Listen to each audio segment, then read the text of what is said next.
A'udhu billahi minash shaitanir rajim. Bismillahir Rahmanir Rahim. Hope you all will be fine with the blessings of Allah Almighty and enjoying your deen, your religion as perfectly as possible. Enjoying its beauty, its pleasure,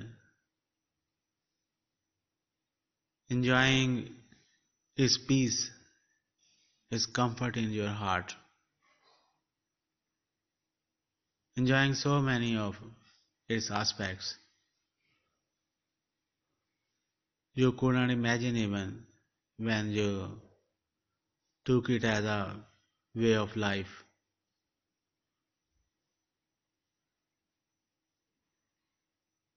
You must have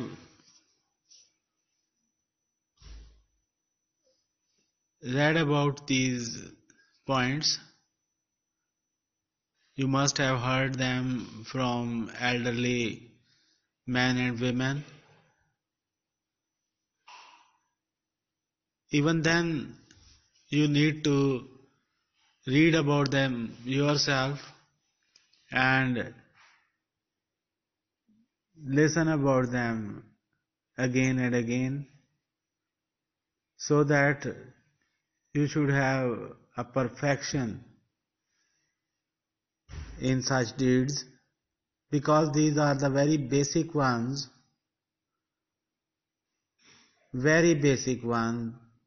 and if you have some error, no doubt Allah Almighty will forgive us. If you have some error in such deeds, the Sharia, Islamic Sharia, may declare your deeds imperfect, as imperfect. Istinja is a very basic one towards your purity of body, and then also towards the purity of your mind and the purity of your soul.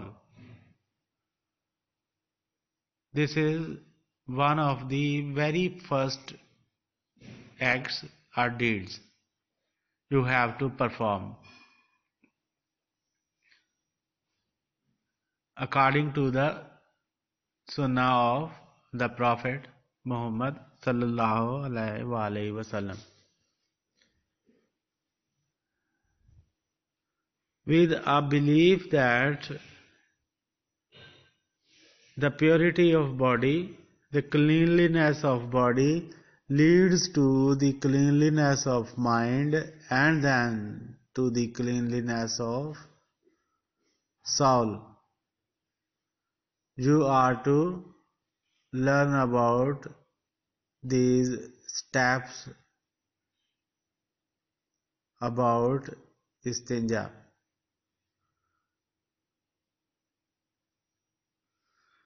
Without going to the literal meaning of this word and where from it is derived,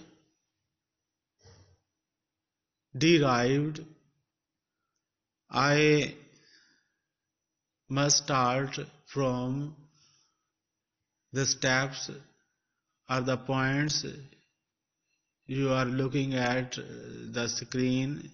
You can see them and read them along. First of them, enter the toilet with the left foot and leave with the right foot.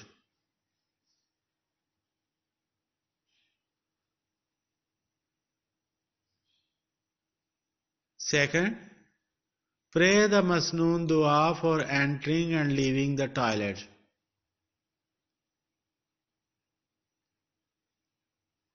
Allahumma inni a'udhu bika min al-khubsi wal khaba'is. Or other duas. Do not enter the toilet bareheaded. without having your head covered. The fourth one is, do not face the Qibla or have the back towards it. Do not stand and urinate.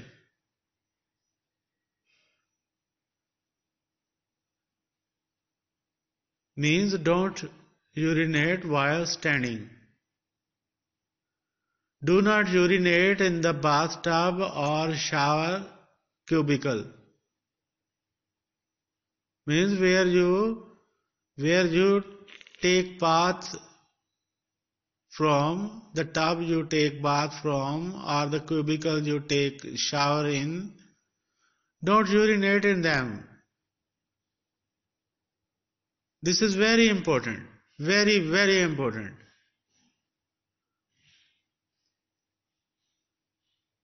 Your toilet, in certain cases, your toilet and your bath should be separate. Where you take bath, there you should not urinate in any case. This is very important.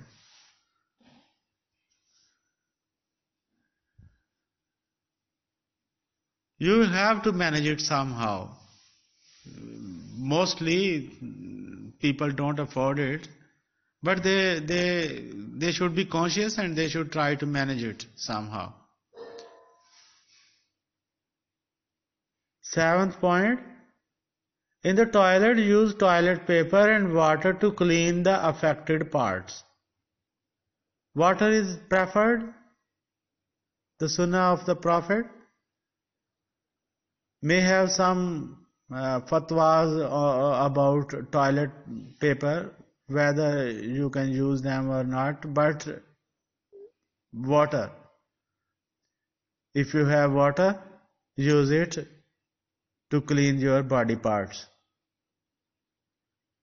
And while using water to clean your body parts, use the left hand when cleaning yourself in the toilet. Use your left hand. Do not pray anything in the toilet. Again, outside the toilet you are asked to recite a dua, but when you are in the toilet you don't pray, don't recite anything. Do not take into the toilet any paper or object which has an ayah of the Quran or Hadith or the name of Allah, Prophet, Angel or Saint written on it. However, if such an item is wrapped in a cloth and kept in a pocket, then it will be permissible. In certain cases, even then it is not permissible. Similarly, if a taweez is thoroughly wrapped, then it will be permissible to have it on one's body in the toilet. In certain cases, even taweez may not be permissible. 11th point, do not talk in the toilet. Yes, very important. Do not talk in the toilet. And 12th one, make sure you take your time in urinating. Let all the drops fall before leaving the toilet. When you are urinating, let all the drops fall in the toilet. And before zipping yourself up, be sure that you have urinated completely, perfectly, completely. Or if you have passed your stool, you have passed it perfectly with satisfaction. And then you have washed your body or body parts perfectly also. No filth should touch your clothes. No drop of a urine, no filth of your stool should touch your clothes. In any case, you will have to wash your clothes and make them clean again. Try to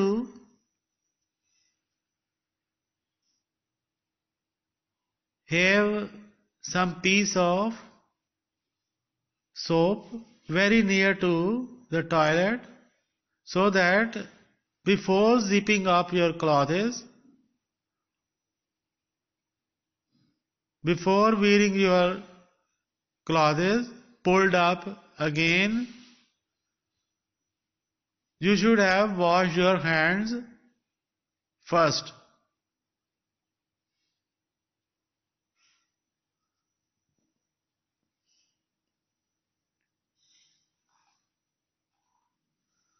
Don't look at your private parts or the filth you have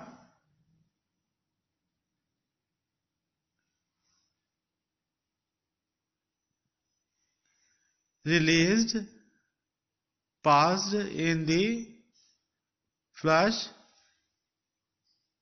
Don't look at it.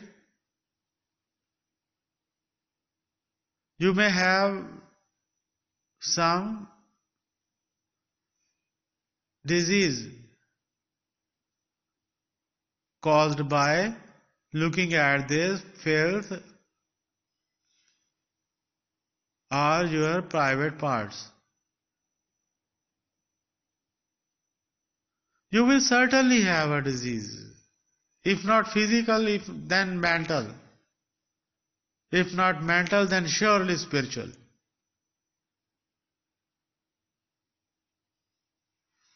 Now, if you ask a proof, you may not have any.